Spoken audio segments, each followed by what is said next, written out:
오늘 주어진 하나님의 말씀을 가지고 어둠의 터널을 지나라는 주제로 하나님의 말씀을 살펴보도록 하겠습니다. 1977년 7월 14일 해가 지기 시작하고 어둠이 깔린 무렵인 8시 37분 미국 허드슨강 인근의 한 발전소에 벼락이 떨어지면서 뉴욕에는 갑자기 어둠이 찾아오기 시작했습니다. 이날을 기억하는 뉴욕의 모든 시민들은 이날을 공포의 밤이라고 떠올리고 있습니다. 이튿날 전기가 복구될 때까지 25시간 동안 1616곳의 상점이 약탈을 당했고 방화가 이어지며 1037건의 화재가 일어났다고 합니다. 정말로 말 그대로 공포의 밤이었던 것 같아요. 하룻밤새 각종 범죄로 체포된 사람만 3,776명, 다친 경찰관도 550명이나 된다고 하니까요. 정말 공포의 밤이라고 칭할 수밖에 없을 것 같아요. 그런데 놀랍게도 42년이 지난 2019년, 재작년이죠. 2019년 7월 13일 날 기계적인 결함이 원인으로 보이는 변전소 폭발 사고로 뉴욕은 또다시 대정전의 때를 맞이하게 됩니다. 2년 전입니다. 그런데 이때는요, 공포의 밤이라고 하기보다는 오히려 축제의 밤이라고 부를 만큼 전혀 다른 일들이 벌어졌습니다. 1977년 그날과는 사뭇 다른 풍경들이 비춰지게 된 거죠. 신호등이 꺼진 혼잡한 교차로에서 시민들은 자발적으로 나서서 수신호로 교통 통제를 하기 시작했고요. 뉴욕 카네기홀의 연주자들과 또 뮤지컬 웨이트리스 팀들은 거리로 나와서 시민들이 불안해하지 않도록 즉석해서 공연을 펼치기도 했다고 합니다. 그 덕분에 이 세계 각지에서 뉴욕에 모였던 사람들은요, 그날에 정말로 깜짝 선물로 이런 팀들의 공연을 보면서 이 밤을 보냈다고 해요. 정말로 이 42년 전에 똑같은 뉴욕의 풍경과 42년 이후의 이 뉴욕의 풍경, 짙은 어둠이 깔렸음에도 불구하고 전혀 다른 풍경들을 보여줬는데요. 정말로 이 사건을 제가 이렇게 마주하면서 똑같은 상황, 똑같은 환경 가운데에서도 정말로 무엇을 선택하냐에 따라서 그 결과가 전혀 다르고 그 분위기가 전혀 다르게 되는 것을 제가 느끼게 되었습니다. 동일하게 오늘의 본문도 이 뉴욕의 대정전 사태와 비슷하게 흑암, 곧 어두운 때에 대해서 이야기를 하고 있는데요.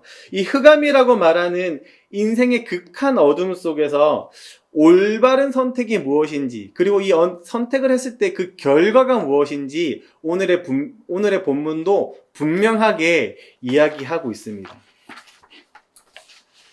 우리는 지금 어쩌면 이 뉴욕 대정전 사태와 비슷하게 우리 인생의 어둠을 좀 맞이하고 있는지도 모르겠습니다. 코로나19 바이러스로 인해 가지고요, 우리의 평범했던 일상들이 점점점 무너지고 일상들을 빼앗긴 것 같고, 또 이제 눈앞이 보이지 않는 것처럼 느껴지기 시작했어요. 벌써 변이 바이러스가 널리 퍼져서 우리는 다시 비대면 상황으로 전환이 되었고, 다시 이 일상으로 돌아갈 것 같이 보였다가 잠시 빛이 보였다가 더 큰 어둠이 찾아오는 것처럼 느껴지기 시작합니다. 단순히 그냥 마스크를 벗지 못해서의 그 어두움이 아니고 답답함이 아니고요. 계속해서 물가는 상승하는 것처럼 느껴지고, 또 경제는 점점점 더 안 좋아지는 것처럼 느껴지고, 또 상대적으로 어려운 형편 때문에 계속해서 이 코로나 시기를 겪으면 겪을수록, 날이 갈수록 우리의 인생의 어두움은 더욱더 짙어지는 것처럼 느껴집니다. 마치 어둠 속의 터널로, 어둠의 터널 속으로 걸어가는 것처럼 그렇게 느껴지고 있는 거죠. 더 나아가서 이 어둠이 너무나 짙어지다 보니까 이제는 어떻게 헤쳐서 나가야 될지 막막해지기 시작합니다. 내일 더 어두워질 미래. 어제보다 오늘이 더 어두워졌고, 또 오늘보다 내일이 더 어두워질 것만 같은 이 불안함 때문에 오늘의 삶이 정말로 무겁게 느껴지고 있습니다. 이런 뭐 육체적이고 또 이런 뭐 상황적인 어둠뿐만 아니라 영적인 어둠도 찾아오는 것 같아요. 길게 이렇게 비대면 상황이 벌어지고 또 예배다운 예배를 온전히 드리지 못한다는 그런 마음 때문에 뜨겁게 예배했던 기억은 그냥 예전의 기억, 향수로만 느껴지고 현실의 뜨거움이 점점점 사라지고 있습니다. 이런 영적 어둠 상태로 점점점 저희가 빠져드는 것 같아요. 또 더 나아가서 내가 영적 어둠 상태에 있는지도 모른 채로 이 어둠 속에서 헤매고 있을 때도 보게 됩니다. 또 더 나아가서 이 길어지는 상황 때문에요. 이제는 하나님의 뜻이 어디 있는지 분별하기 힘들어지는 이런 어둠도 찾아오고 있어요. 그래서 너무나 어두워서 이제는 하나님이 계신지 안 계신지도 분별할 수 없을 만큼 짙은 어둠이 우리 몸 전체를 감싸고 있는 것처럼 느껴지기도 합니다. 성도님들 각자가 어떤 어둠 속에 처해 있는지는 모르겠지만 이제 2년을 바라보고 있는 이 코로나 시기로 인해서 우리의 인생들이 점점점 어둠의 터널 속으로 들어가고 있어요. 우리는 어떤 선택을 했을 때 정말로 이 어둠의 터널 속에서 정말로 선명할 만큼 정말로 선한 길로 걸어갈 수 있을까요? 또 어떻게 했을 때 우리는 정말로 뒤를 돌아봤을 때 이 어둠을 잘 극복했다고 우리가 느낄 수 있을까요? 이사야는 무엇보다도 이 어둠 속에 있을 때에요, 사람의 의지와 방법에 마음이 다 뺏겨서 그 방법을 선택하는 것에 대한 경고를 하게 됩니다. 우리 함께 11절 한번 보도록 할게요. 50장 11절입니다. 함께 읽겠습니다. 보라, 불을 피우고 횃불을 둘러 띈 자여, 너희가 다 너희의 불꽃 가운데로 걸어가며 너희가 피운 횃불 가운데로 걸어갈지어다.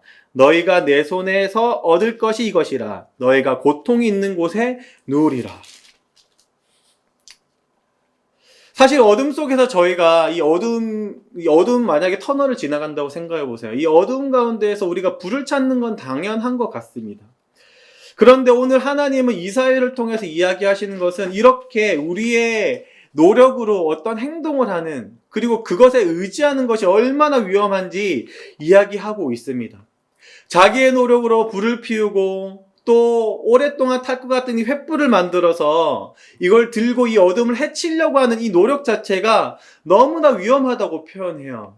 그리고 이 횃불 자체가 우리를 오히려 더 위험 속에 빠뜨린 올무가 되어 간다고 합니다. 불 속 가운데로 걸어간다고 표현하잖아요. 그리고 더 중요한 것은 그 끝이 너무나 참담합니다. 이렇게 노력을 해서 어둠을 헤쳐나가면 정말로 이 승리의 달콤함이 있는 쉼이 있어야 되는데, 그런 것이 아니라 어둠을 극복해서 기쁜 그런 쉼이 아니라 오히려 고통 가운데 누울 것이라는 너무나 그 끝마저도 안 좋은 이야기를 하고 있습니다. 하나님은 왜 이런 이야기를 우리에게 하고 계실까요? 당시 이 이사야가 선포됐을 때 그때 당시에 이스라엘 배경을 한번 우리가 살펴보면요, 이때 당시 이스라엘 백성들은 이미 아수르를 통해서 북이스라엘이 멸망하는 것을 보게 되었고, 또 그들도 이 남유다 사람들도 이 아수르 사람들에게 한번 멸망할 뻔합니다. 이미 한번 짙은 어둠을 한번 경험했어요. 그리고 나서 이들은 눈앞에 당장은 보이지 않지만 다가올 어둠을 이사야를 통해서 듣게 됩니다. 하나님께서 이스라엘을 바벨론 땅으로 옮기고 70년간의 포로 생활을 한다고 예전에 경험했던 이집트의 노예 생활을 떠올릴 만큼 너무나 참담한 이 어둠이 우리에게 찾아오고 있다고 이사야를 통해서 이야기를 하고 있었어요. 그러니까 이 어둠은 하나님이 선포하신 거기 때문에 진짜로 이들에게 닥칠 일들이었습니다. 이때 이스라엘 백성들이 무엇을 선택하냐는 너무나 중요했던 거예요. 그렇기 때문에 올바른 선택을 하기 위해서, 그리고 이 올바른 선택을 통해서 정말로 하나님이 기뻐하시는 길로 걸어가게 하기 위해서 이 이사야를 통해서 이 말씀을 선포하고 있는 거거든요. 그래서 하나님께서 이사야를 통해서 올바른 방법이 무엇인지를 이 10절을 통해서 이야기해 주었습니다. 우리 50장 10절 한번 읽어보도록 할게요. 함께 읽겠습니다. 너희 중에 여호와를 경외하며 그의 종의 목소리를 청종하는 자가 누구냐? 흑암 중에 행하며 빛이 없는 자라도 여호와의 이름을 의지하며 자기 하나님께 의지할지어다. 하나님께서는 분명히 이스라엘 백성들에게 어둠이 이제 찾아올 거고 더 짙은 어둠이 너희 인생들 가운데 올 텐데, 이런 어둠이 올 때는 분명히 나만 바라봐. 난 그냥 나만 바라봐. 뭐 이런 노래도 있잖아요. 이런 식으로 하나님만 꼭 볼 것을 지금 이야기하고 있습니다. 그 어둠을 해치는데 하나님이 유일한 방편이라고 지금 이야기하고 있는 거예요. 그런데 오늘의 이 말씀을 잘 보면 나는 하나님을 바라보고 싶어도 분명히 옆에서 불을 켜는 사람들이 있었어요. 자기의 방법대로 그 어둠을 헤쳐가려고 하는 사람들이 분명히 있을 겁니다. 그런 사람을 딱 보기 시작하면 우리의 마음 가운데 나도 저 사람처럼 나만의 불을 만들어서 나의 노력으로 이 어둠을 헤쳐가고 싶다는 그런 욕망들이 생기기 시작해요. 왜냐하면 내 주변은 너무나 어둡고 저 사람 주변에는 너무나 밝은 빛이 있기 때문입니다. 그리고 그들이 가지고 있는 그 불, 그들이 가지고 있는 그 횃불, 그들이 마련한 그 어둠을 해치는 자기만의 방편들이 정말로 어둠을 해치는 것처럼 보이기 시작해요. 그리고 그 방법대로 나도 하면 같이 이 어둠을 헤쳐갈 것 같은 그런 유혹이 찾아오게 됩니다. 그런데 분명히 하나님은 이런 상황에서 저들은 끝이 좋지 않을 것이니까 그들을 따라가지 말고 나를 따라와 라고 지금 이야기하고 계신 거죠. 우리도 마찬가지입니다. 지금 이 어두움이 내리고 있는 때에, 이 코로나 시대가 점점점 길어지고 있는 때에 누군가 딱 봤을 때 어둠을 잘 헤쳐나가는 것처럼 보이는 사람들이 있어요. 비단 그런 것들이 이 상황을 타개할 수 있는 재물뿐만 아니라 사람의 의지 같은 무형적인 것도 분명히 보일 겁니다. 아무튼 나는 되게 어둠 속에서 계속 헤매는 것 같은데 어떤 사람은 이 어둠을 헤쳐나가는 것 같이 보여요. 정말로 그렇게 보이면서 그 사람을 따라 걷고 싶은 생각이 듭니다. 저도 마찬가지예요. 이 뉴스를 볼 때마다 이 집값이 막 올라가고 또 정말로 경기가 점점점 안 좋아진다고 이런 소리를 막 들으면 상대적인 박탈감도 들기 시작하고 미래가 막 불투명해지기 시작하고 당장 내년에 우리 집 전세가 이제 끝나는데 어떻게 해야 되지? 내년 2월 달에 어디로 이사를 해야 되지? 이 집에서 계속 살 수 있을까? 이런 어둠들이 계속 찾아오는 거예요. 그럴 때 눈을 딱 돌려봤는데 어떤 사람은 무엇을 통해서 이득을 남기기 시작했다. 또 좋은 방편들이 생겼다. 이런 걸 듣기 시작하면 제 눈이 막 그쪽으로 가기 시작하고 마음이 막 그쪽으로 막 가기 시작하는 것을 보게 됩니다. 이렇게 어떤 사람이 자기만의 방법으로 자기의 노력으로 이 어둠을 헤쳐나가는 것처럼 보일 때, 그리고 우리 마음이 그 사람을 바라보면서 마음이 뺏기기 시작할 때 우리는 어떻게 했을 때 하나님만은 의지할 수 있을까요? 우리 그것을 좀 살펴보도록 하겠습니다. 이 어둠의 터널 속에서 하나님만을 바라보는 방법 첫 번째는요, 바로 우리의 앉아있던 자리, 우리가 예전에 앉아있던 자리를 좀 되돌아볼 필요가 있습니다. 이사야는 어둠 속에서도 하나님만을 붙잡을 수 있는 이유로 51장 1절을 먼저 제시해 주고 있습니다. 우리 51장 1절 한번 읽어보도록 할까요? 51장 1절입니다. 의를 따르며 여호와를 찾아 구하는 너희는 내게 들을지어다. 너희를 떠낸 반석과 너희를 파낸 우묵한 구덩이를 생각하여 보라. 우리의 인생이 어두워지고 있고 또 이 가운데에서 다른 사람의 그 방법들이 보이기 시작할 때에는요, 우리가 생각했을 때, 내가 너무 세상적인 방법으로 이 어둠을 헤쳐나가려고 하지 않을까, 이런 경고의 사인이 우리 마음 가운데 느껴지기 시작하면요, 오늘의 이 1절을 좀 묵상할 필요가 있습니다. 분명히 이 이사야는 자기가 원래 있던 자리를 되돌아볼 필요를 이야기합니다. 너희를 떠낸 반석, 너희를 파낸 웅덩이, 이게 무슨 뜻이냐면, 옛날에 이 석공들이 돌을 막 이렇게 조각하려고 하면 커다란 바위에서 돌을 떠서 가져오잖아요. 떠내잖아요. 이게 망치로 아마 쳐서 깨내겠죠. 이게 떠서 가져온 그 자리, 원래 그 붙어있던 그 자리를 보라는 거예요. 또 땅을 파면 흙을 가져오겠지만, 흙을 가져오려면 땅을 파야 되잖아요. 땅을 파고 가져왔을 때 이 원래 흙이 있던 그 자리, 웅덩이처럼 있던 그 자리를 보라는 거예요. 이게 무슨 말이냐면, 이스라엘 백성들이 원래 하나님의 백성이 아니었다는 뜻입니다. 원래 자리는 죄가 만연했던 그 자리였다는 거예요. 더 나아가서 자세히 더 이야기 드리면, 이 이스라엘 백성들이 있던 자리는 원래 노예의 자리였습니다. 출애굽, 이집트에서 하나님의 손으로 구원을 받기 전에는 정말로 암담하고 어두운 세상을 살고 있었어요. 출애굽 1장, 2장을 보다 보면 정말로 그들이 얼마나 힘든 시대를 살았는지 나타내고 있습니다. 그들의 인생 가운데는 진짜 어둠이 짙어 있었어요. 그런데도 불구하고 하나님은 이 돌을 떠서 가져오는 것처럼, 그들을 떠서 가져왔고 흙을 파서 가져오는 것처럼 이 이스라엘 백성들을 떠서 가져왔습니다. 하나님의 품으로 구원시켜 주신 거예요. 그러기에 이스라엘 백성들이 예전에 자기가 있던 자리를 지금 보라고 이사야가 이야기하는 겁니다. 사랑하는 성도 여러분, 우리의 인생도 마찬가지예요. 우리가 감당하기 힘든 이 어둠이 찾아올 때에는 가장 먼저 우리가 원래 있던 자리를 좀 볼 필요가 있습니다. 어둠이 찾아오기 시작하고 그 어둠으로 인해 막 미래가 불투명해지면 내 눈앞에 있는 어둠을 보는 것이 아니라 예전에 어둠에 놓여있던 그때를 볼 필요가 있다는 뜻이에요. 사랑하는 성도 여러분, 우리는 정말로 어두운 곳에 있었습니다. 죄가 너무나 만연했고, 또 우리 눈앞에 있는 하나님을 절대 볼 수 없었던 너무나 짙은 어둠 가운데 있었어요.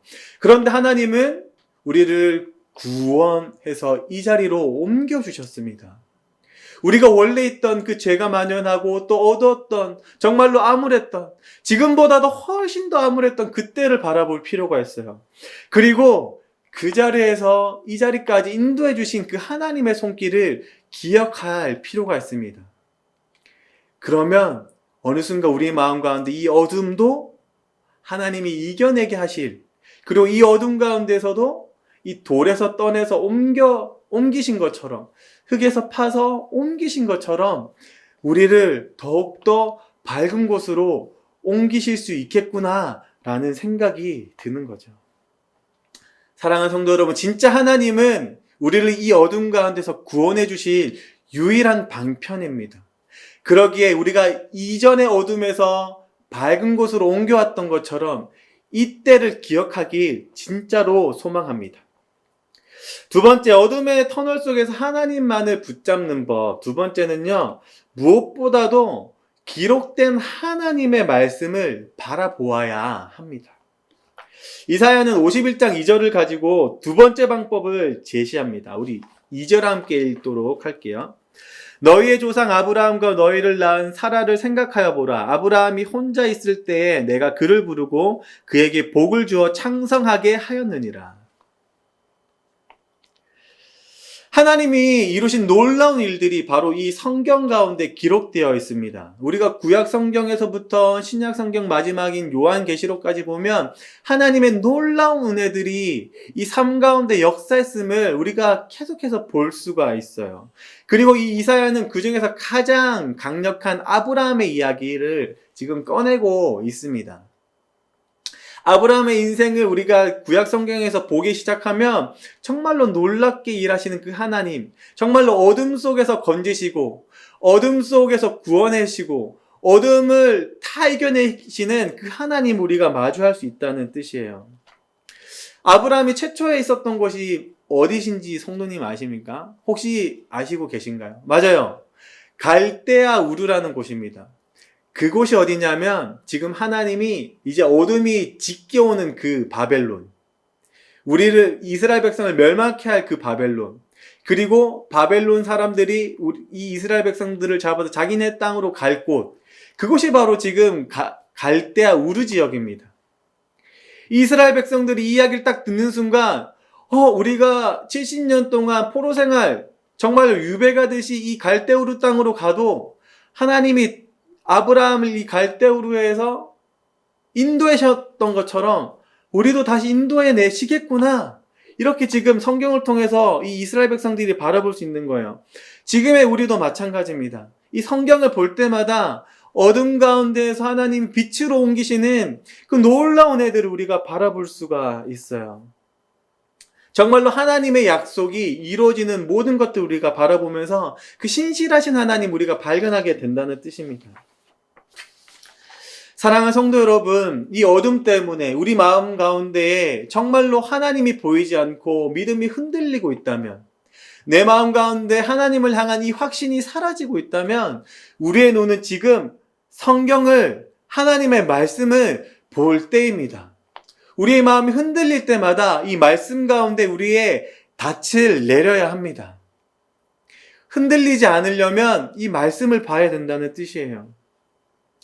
하나님의 말씀 가운데 놀랍도록 일하신 그 하나님의 은혜를 마주할 때 우리의 마음은 요동치지 아니하고 잔잔한 물결이 될 줄로 믿습니다. 또 이 말씀을 통해 하나님을 볼 때마다 우리의 믿음이 더욱더 굳건해질 줄로 믿습니다. 정말로 이 말씀을 통해서 흔들렸던 우리의 믿음들을 정말로 세워나가길 소망합니다. 그래서 이 2절 끝에서 이야기한 것처럼 내가 그를 부르고 그에게 복을 주어 창성하게 하였느니라, 이 말씀의 뜻들이 우리 마음 가운데 해석되어지고 정말로 평안한 마음으로 이 복을 누릴 수 있길 간절히 소망합니다. 사랑하는 성도 여러분, 이렇게 말씀을 전해도 어느 순간부터 이런 마음이 계속 들 거예요. 지금 당장 변하지 않는 우리의 현실로 인해서 더욱더 깊은 절망과 어둠의 터널 속으로 우리 마음이 점점점 빠져드는 것을 느끼고 계실지도 모르겠습니다. 오늘의 이 설교가 정말로 허울 뿐인 말로 느껴지실지도 모르겠어요. 지금 당장 눈물이 닦여지는 인생, 지금 당장 정말로 하나님의 놀라우심을 맛보고 싶은 그 마음이 간절하게 있으실지 모르겠습니다. 그러나 변하지 않는 이 인생들 때문에 날마다 똑같은 이 하루하루 때문에 더욱더 큰 절망이 내일에 더 찾아올지도 모르겠습니다. 사랑하는 성도 여러분, 그러나 우리가 살고 있는 이 삶이 정말로 영원하지 않다는 것을 바라보길 소망합니다. 언제인지 모르겠지만 우리 눈앞에 있는 이 어둠보다 진짜로 큰 어둠이 우리에게 찾아올 거예요. 그때는 정말로 그 어둠을 어떤 것으로도 해결할 수 없을 때가 올 겁니다. 정말로 깊은 어둠, 정말로 영원한 어둠이 우리의 인생 가운데 찾아올 거예요. 그 시작이 언제인지 모르겠지만 이 생을 맞이하게 되는 그 죽음의 때일 것이고요. 그리고 정말로 성경이 이야기한 대로 하나님과 완전히 단절하는 진짜 마지막 때의 그 영원한 죽음을 우리가 맞이할 때 정말로 깊은 어둠 가운데 빠지게 될 겁니다. 우리 눈앞에 횃불이 보이고 있나요? 우리 눈앞에 정말로 지금을 모면할 수 있는 불이 보이고 있나요? 그들의 횃불이 정말로 너무나 부러워 보이고 그들이 들고 있는 그 불이 너무나 나의 인생을 살릴 것 같이 정말로 바라보여지고 있나요? 그런데 그들의 횃불은 언젠간 타서 없어집니다. 이 땅에 있는 불들은 영원한 불이 하나도 없어요. 영원한 빛은 하나도 없다는 뜻입니다. 정말로 우리가 바라봐야 될 영원한 빛 딱 하나, 예수 그리스도밖에 없다는 거예요. 우리 이 땅 가운데에서 이것을 볼 필요가 있습니다. 영원한 빛을 볼 필요가 있다는 뜻이에요. 이사야가 말했던 것처럼 51장 3절 우리 함께 바라보길 소망합니다. 나 여호와가 시온의 모든 황폐한 곳들을 위로하여 그 사막을 에덴같이 그 광야를 여호와의 동산 같게 하였나니 그 가운데 기뻐함과 즐거움과 감사함과 창화하는 소리가 있으리라. 아멘. 하나님은 이 황폐한 곳을, 이 어둠이 짙어지고 더 큰 어둠이 찾아올지라도 사막 같은 곳을 에덴으로, 광야 같은 곳을 하나님의 동산같이 만드실 분이라고 이야기합니다. 그리고 분명히 마지막 때에는 정말로 그 새하늘과 새 땅 우리가 마주하게 될 거예요. 그리고 그곳에서는 하나님의 말씀이 선포한 것처럼 이 땅에서 전혀 누릴 수 없는 진짜 참된 정말로 기뻐함과 즐거워함, 또 감사함과 하나님을 찬송하는 소리가 날마다 울려 퍼질 거예요. 지금 우리 눈앞에 보이는 횃불과 불과는 전혀 비교할 수 없는 진짜 참된 하나님의 놀라운 은혜가 그때 펼쳐진다는 소리입니다. 이 어둠의 터널을 지나가고 있는 이때 우리 성도님들은 무엇을 선택하시겠습니까? 사람들의 손에 주어져 있는 횃불, 지금 당장을 모면할 수 있을 것 같은 그 불을 선택하시겠습니까? 아니면 이 어둠 속에서도 보이지 않는 하나님을 선택하시겠습니까? 하나님은 오늘도 우리에게 이렇게 질문합니다. 50장 10절 전반부입니다. 너희 중에 여호와를 경외하며 그의 종의 목소리를 청정하는 자가 누구냐? 흑암 중에 행하여 빛이 없는 자라도 여호와의 이름을 의지하며 자기 하나님께 의지할지어다. 아멘. 하나님은 지금 이때에 하나님을 경외하고 그의 종의 목소리를 청정할 자가 누구냐고 찾고 있습니다. 이 어둠의 터널을 지나는 순간순간마다 이 하나님의 음성이 들리길 소망합니다. 나의 목소리를 청정할 자가 누구고 나의 이 하나님의 신실하심을 의지할 자가 누구냐, 경외할 자가 누구냐 찾고 있는 그 하나님의 음성이 들리면서 세상의 빛과 세상의 그 불과 세상의 방법으로 이 어둠을 헤쳐가는 그 선택을 하는 것이 아니라 하나님을 선택함으로 진짜 온전한 길을 선택하는 우리 성도님들이 되기 간절히 소망합니다. 우리 함께 찬양하길 소망해요. 우리 함께 시선이라는 찬양 함께 찬양하도록 하겠습니다.